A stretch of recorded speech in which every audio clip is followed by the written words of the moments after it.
السلام عليكم ورحمة الله وبركاته. حبايبي اخباركم ايه؟ يلا بينا. النهارده هنبدا اول نوع من البسكوت. انا هعمل النهارده بسكوت البسكريم.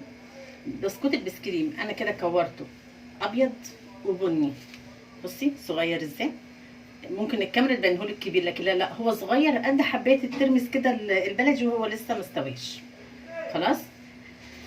طبعا العجينه دي انا هكملها بعدين، بس هوريك انا هعمل ايه. عندي هنا دي شوكولاته شيبسي، دي ما تنفعش للبسكريم. ليه؟ لان لما تعمليها مع البسكريم من جوه البسكريم زي ما هوريكي دلوقتي، هتطلعيها برده من الفرن ناشفه مش سايحه. بصي دي بقى كرات شوكولاته، هي دي اللي هتسيح معاكي في البسكوت البسكريم، هي دي اللي تنفع.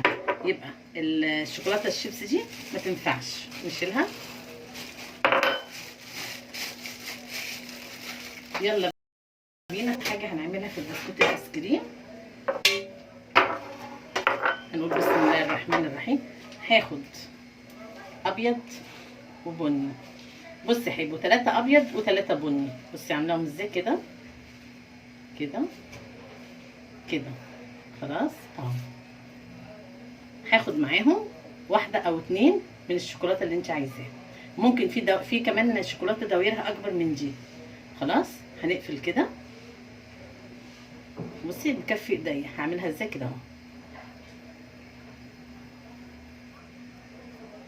بس اهي. شوفي البسكوت عامله ازاي وصغيره وحلوه، زي احنا متعودنا ان احنا نعمل حاجتنا كلها كده على صغير، عشان اللي ياخد منها ما يفضلش منه. اهو يبقى 3 ابيض و3 بني. وناخد 1 من الشوكولاته دول كده، وهقفل عليهم وبكف ايديا كده. بصي خلاص هخلص اللي عندي كله وهرجع اوريهولك. في ملحوظه نسيت اقولك عليها.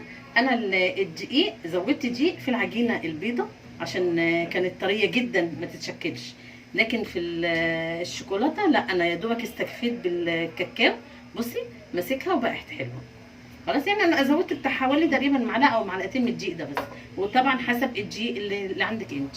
خلاص هخلص الكميه كلها وارجع لكم. وادي بسكوتنا طلع من الفرن، هو خد مني ربع ساعه. حطيته في الرف اللي في النص، وبعد كده طلعته على الرف الاخير اللي فوق ياخد بس مجرد لون. بصي اهو كده يبقى استوى. ايه رايكم؟ جميل جدا جدا، بينفع اولادنا في المدارس، في ساعات اولادنا بيحبوا التسليه في اي حاجه وهم قاعدين.